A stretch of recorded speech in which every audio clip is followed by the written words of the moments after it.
So we are discussing about the introduction and motivation of wireless communication, right?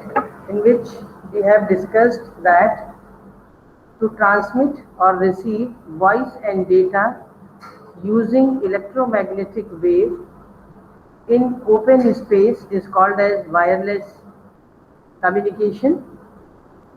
Voice and data. What is data? Email, stock quotes, cricket update, and so on. Nowadays, data traffic is much more than our voice traffic, right? And whatever information is sent from sender to receiver is carried over a well-defined frequency band, and that frequency band is called as a channel.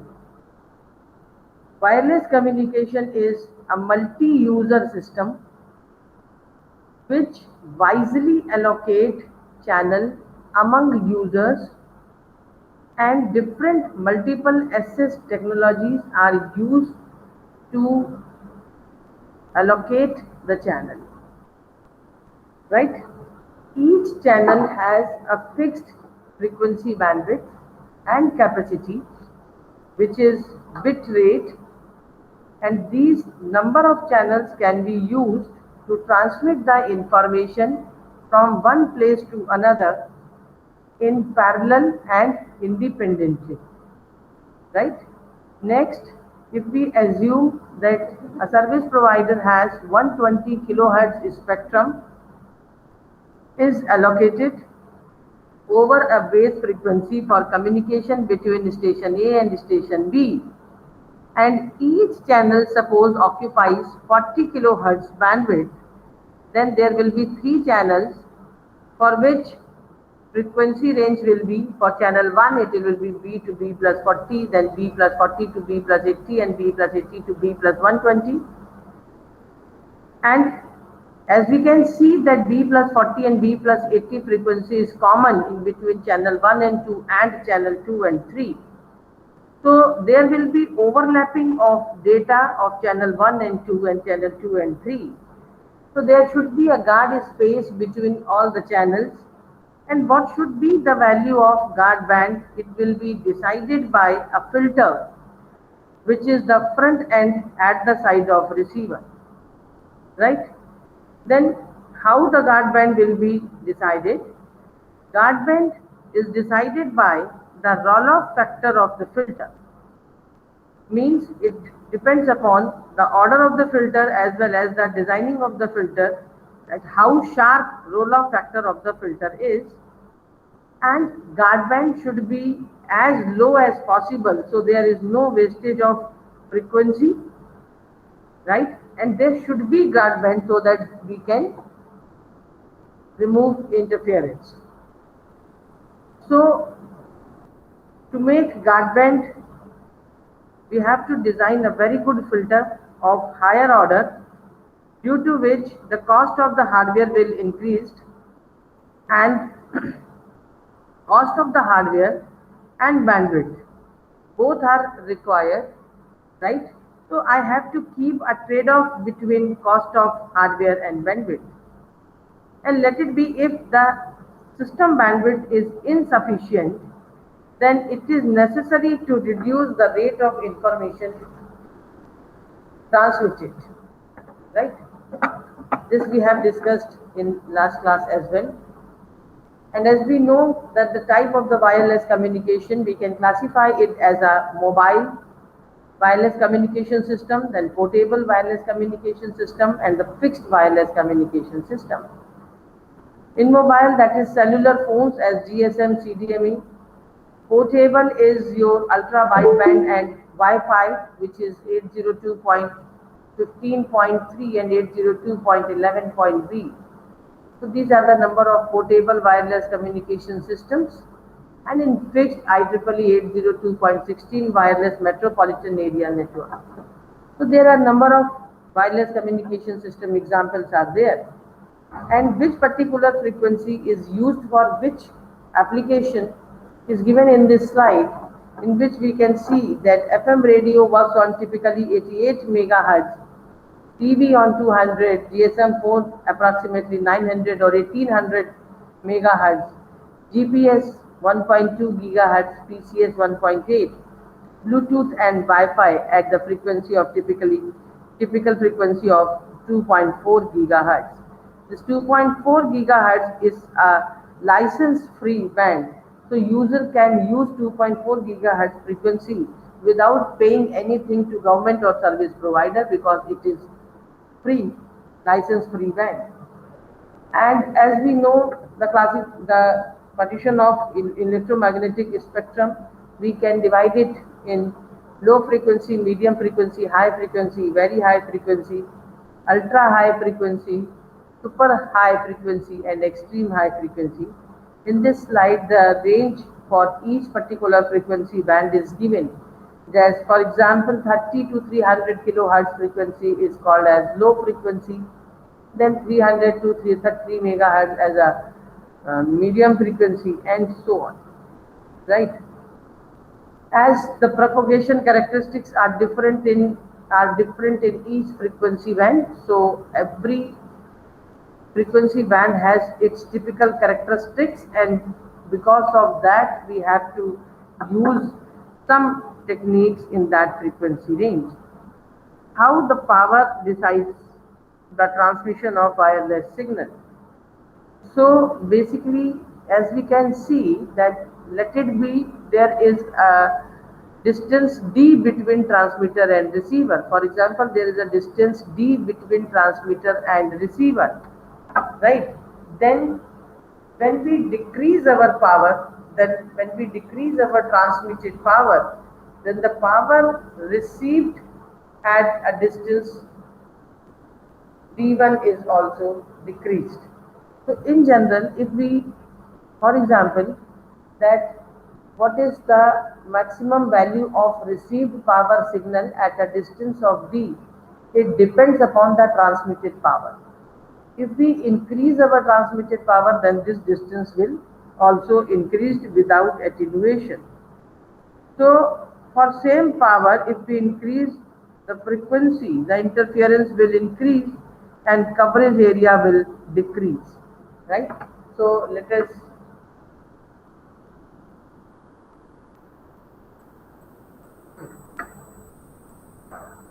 how the coverage area is decided, right? The question is how the coverage area is decided. So for example, this is my tower, this is my tower, this is my base station. Sorry, this is my tower and this is my base station. This is my tower, this is base station, and this is my mobile, right? So whenever I make a call, there is direct connection, radio connection between tower and my mobile, right? Suppose the signal which is transmitted by the tower has transmitted power Pt, and at a distance of d, when I calculate the received power at the receiver, it is PR, and this PR is more than minimum signal level which is required to receive the signal properly, right? Which is required to receive the signal properly.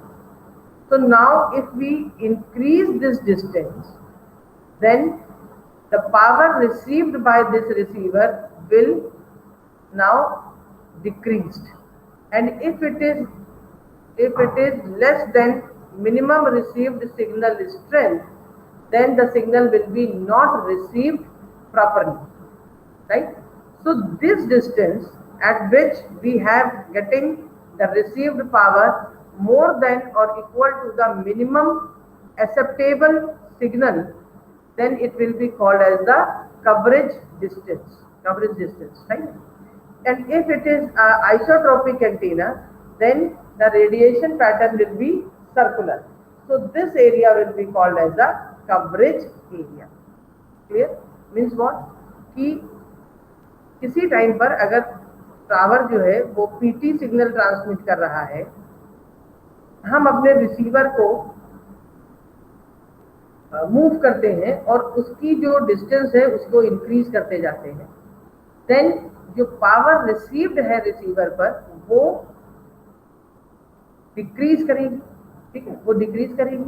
तो कोई एक ऐसी distance मिलेगी जहां पर received signal level मेरा जो minimum signal चाहिए कि अगर इससे कम सिग्नल की स्ट्रेंथ हुई तो हम रिसीवर पे सिग्नल को प्रॉपरली रिसीव नहीं कर पाएंगे, उससे ज्यादा है। यानी एवरी टाइम हमको जो मोबाइल पे रिसीव्ड सिग्नल है वो मोबाइल जिस मिनिमम रिसीव्ड सिग्नल स्ट्रेंथ पे काम करता है उससे ज्यादा पावर मुझे मिलनी चाहिए, ठीक। और अगर उससे ज्यादा या उसके बराबर मिल रही है when I move away from the base station, then it will be called as that mobile station is in coverage area of this tower.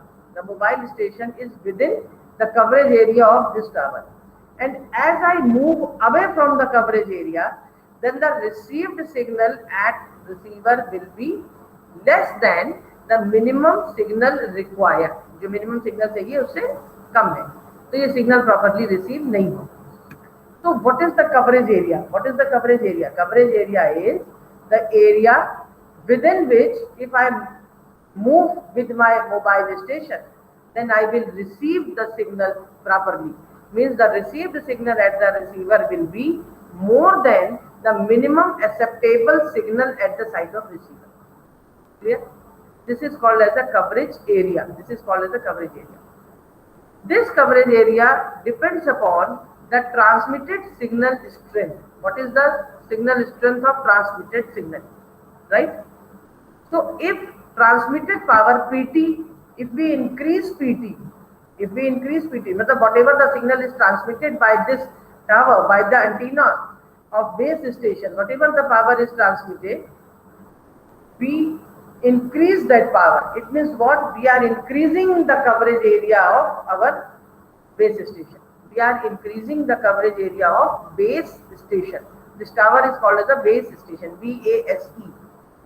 So if we increase the power of transmitted signal, means we are increasing the coverage area of this base station. We are increasing the coverage area of this base station.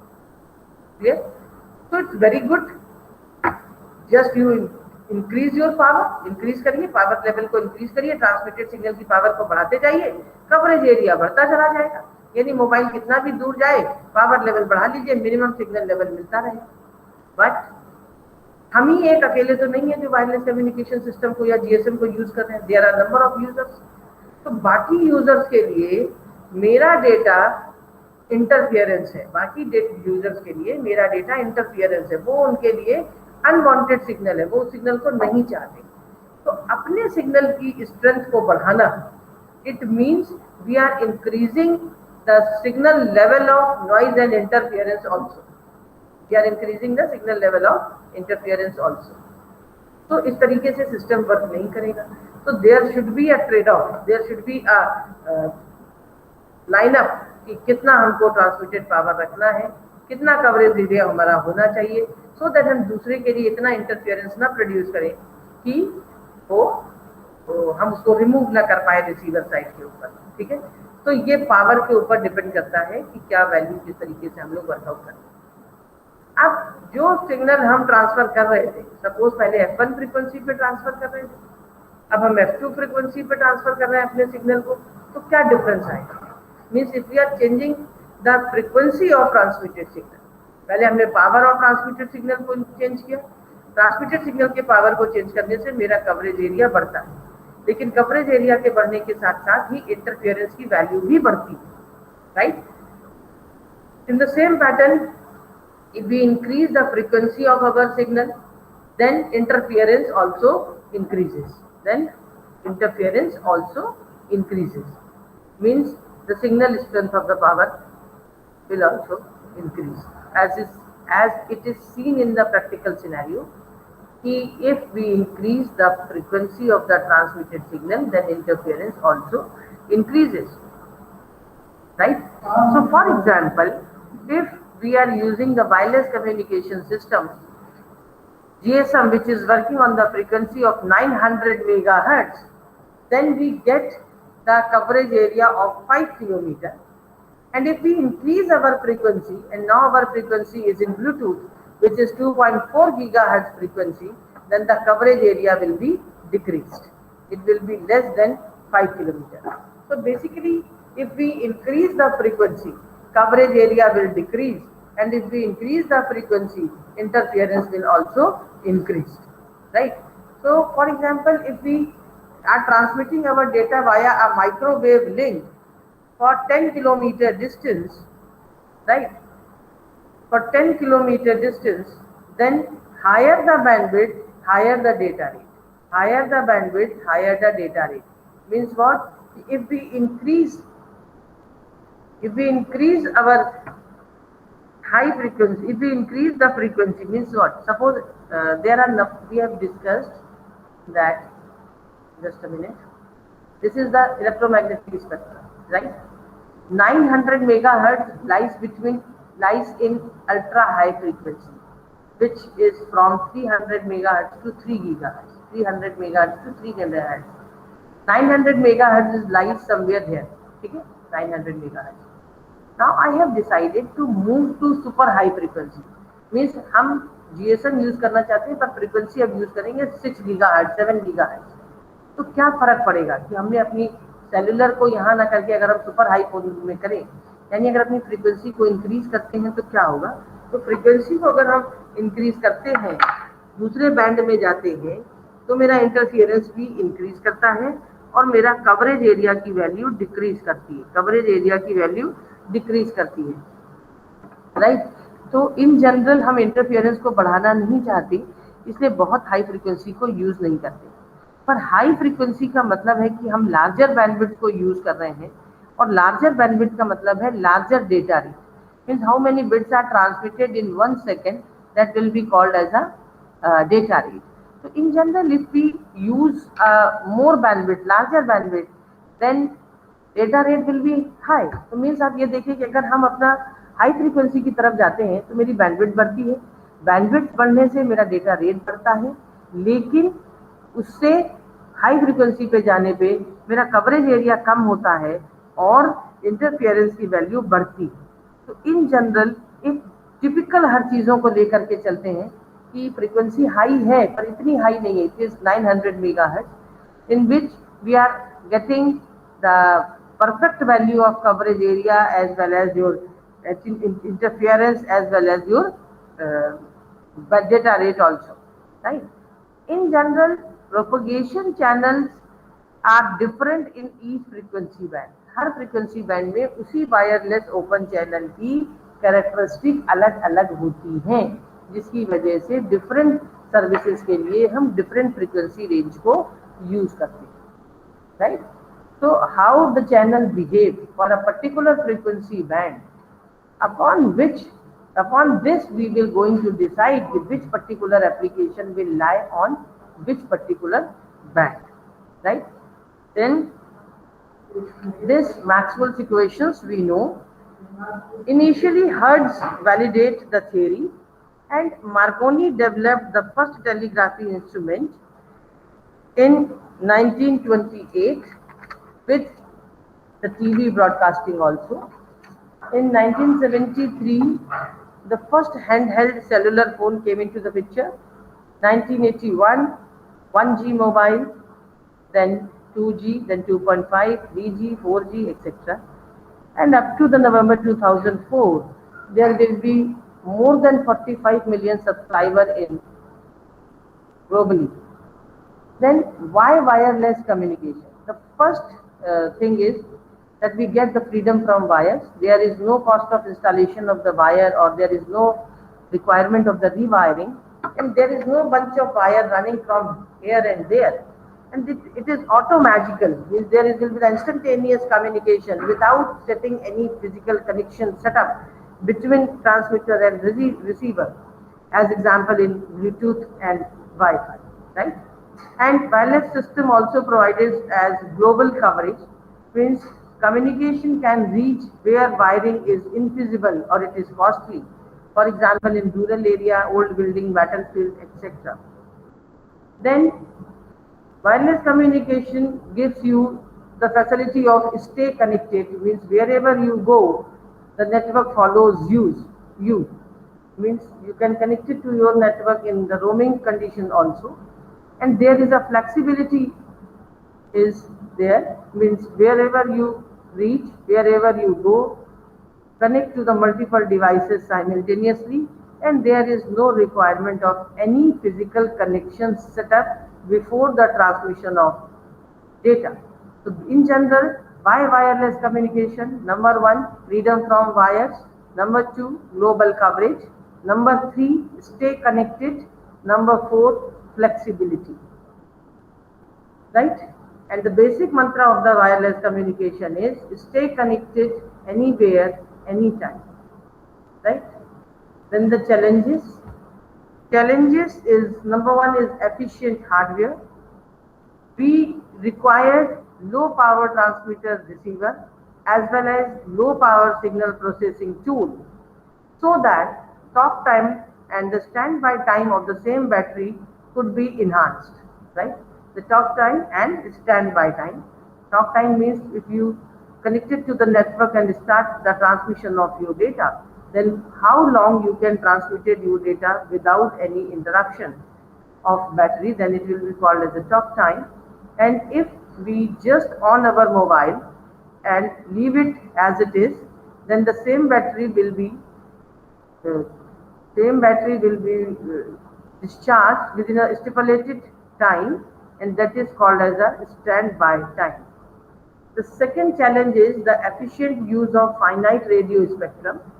So, Telecom Regulatory Authority of India gives a fixed radio spectrum to each service provider. Every service provider has a fixed amount of bandwidth.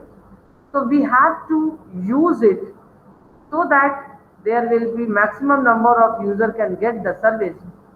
And there are number of techniques which is used for the efficient use of finite radio spectrum, which is cellular frequency reuse, media access control protocols, multiple input, multiple output technique, which is also called as MIMO. So there are number of techniques which are used for the efficient use of finite radio spectrum. As well as the wireless system must support the integrated services.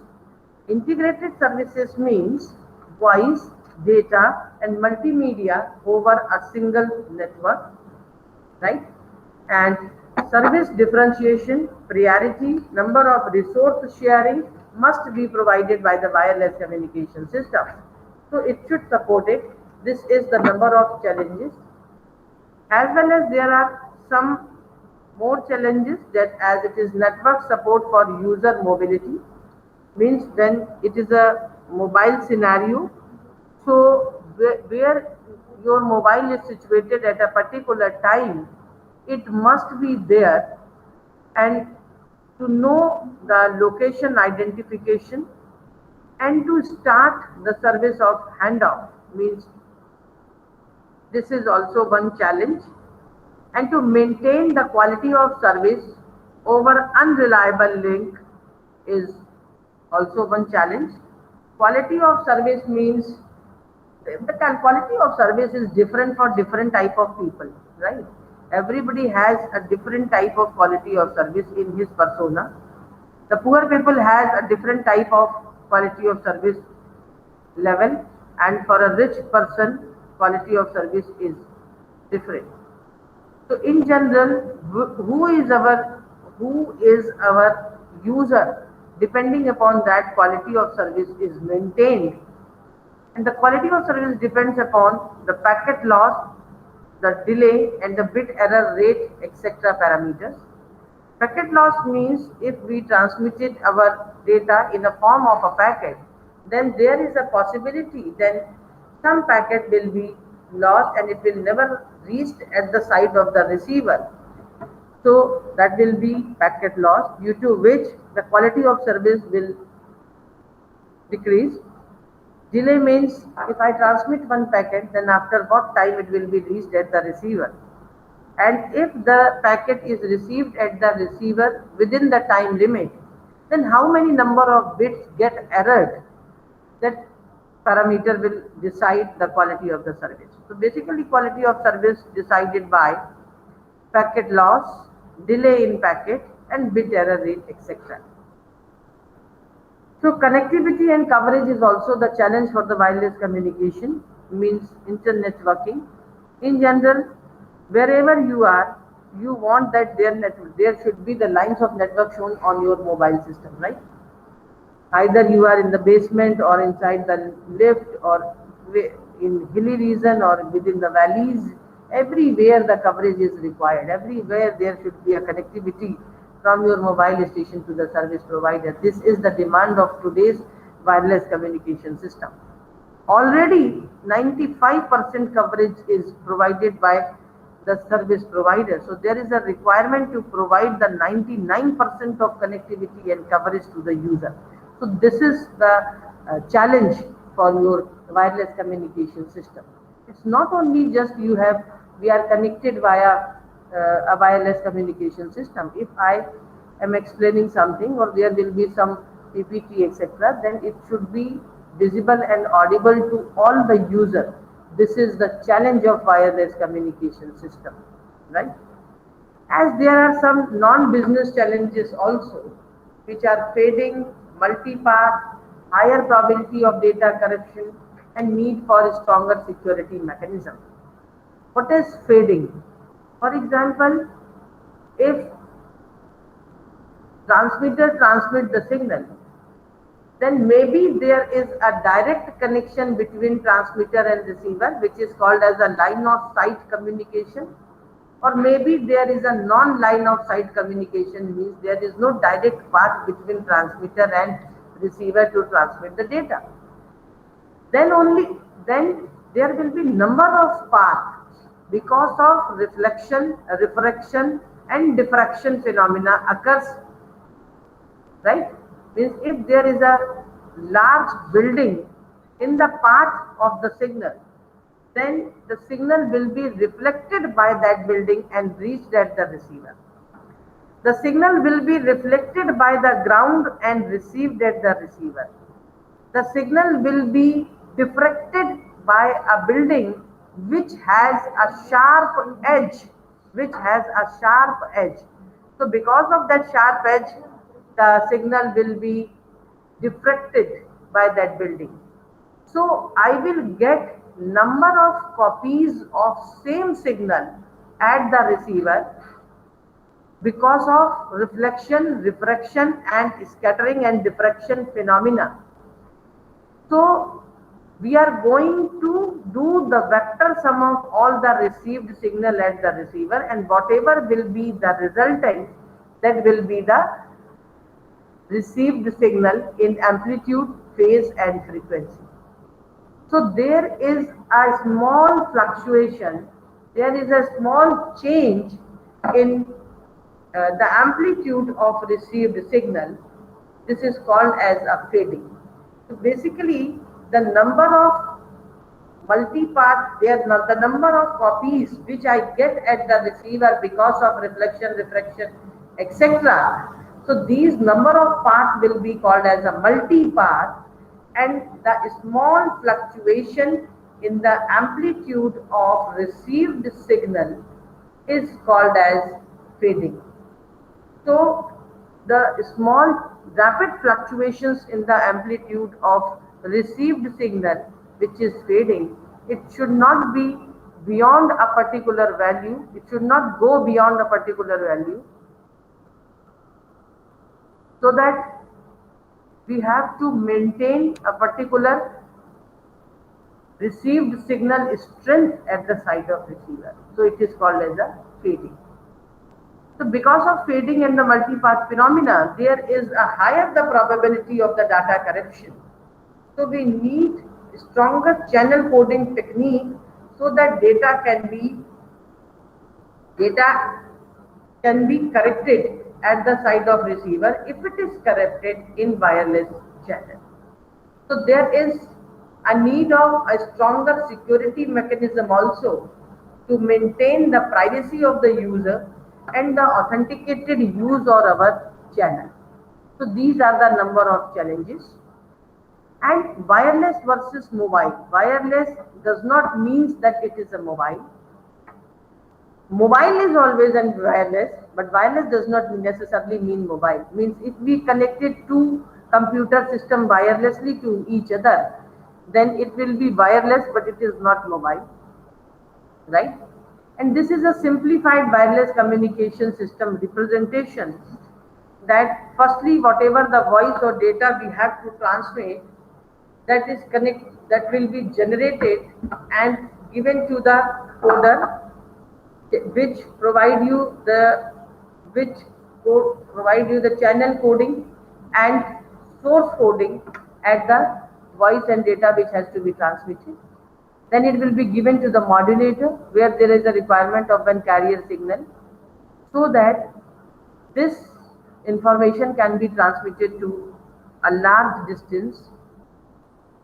So it is fed at the feeder of the antenna by a power amplifier, and at the side of receiver the antenna will connect to the demodulator decoding, and we will get our received signal at the side of the receiver, right? So this is basically shows you a simplified block diagram of a communication system, that what are the blocks taken into the picture for the transmission and reception of an antenna,